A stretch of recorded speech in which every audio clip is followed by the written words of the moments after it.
Hello, I'm Anthony Lowe, the Advanced Design Director of GM Europe. I would like to present to you today the Opel Flextreme Concept Car. Maybe I could start a little bit with the general body style and the concept. What is Flextreme? It's actually based on the E-Flex architecture. It's an electric car driven by electric motor and also has a small engine driving a generator. The basic body style is a monocap body style, which is very much a typical body style, a successful body style for Opel brand, like the Zafira and the Mariva.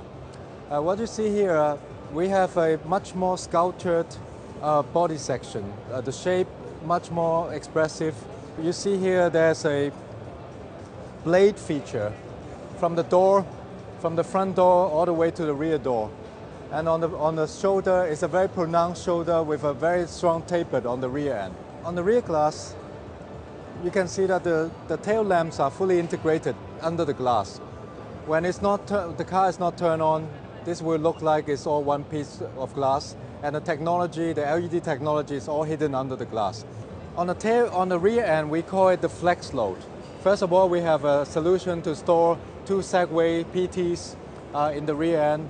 At the same time, we have a very unusual solution to open the tailgate. This tailgate is hinged in the middle of the car.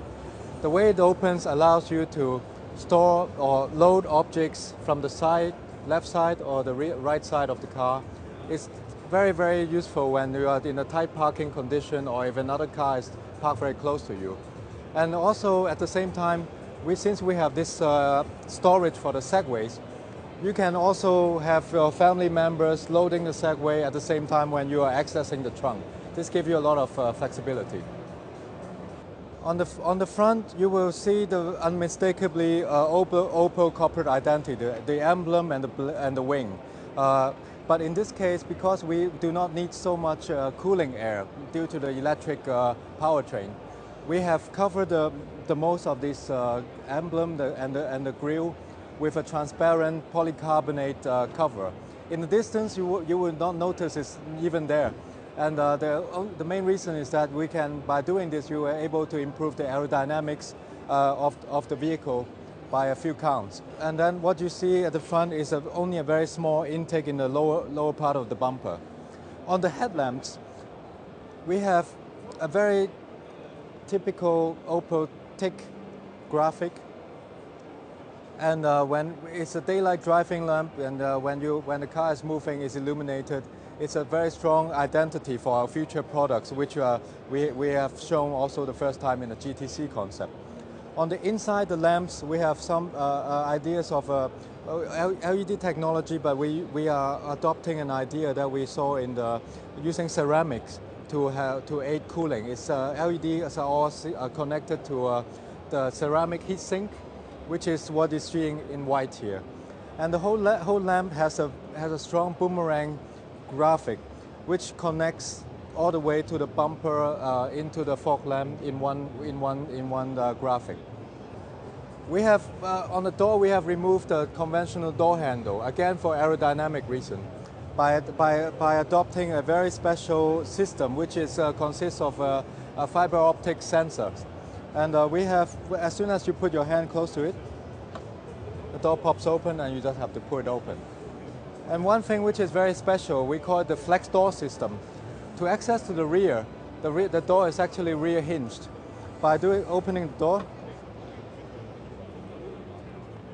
and the door is hinged on the back, making getting in and out much easier.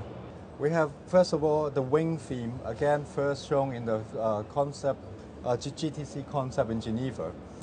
We have a theme that is like a wing connecting the center IP into the doors.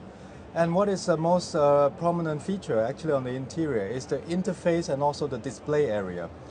As we have cameras in place of door mirrors, the cameras, the images that you see from that it came from the camera is projected or is shown on the panoramic display in the front of the vehicle. And then the interface is right here. You have all the shortcut buttons. You can select and you can change the different graphics according to your need. You can customize it basically like you do with your PC.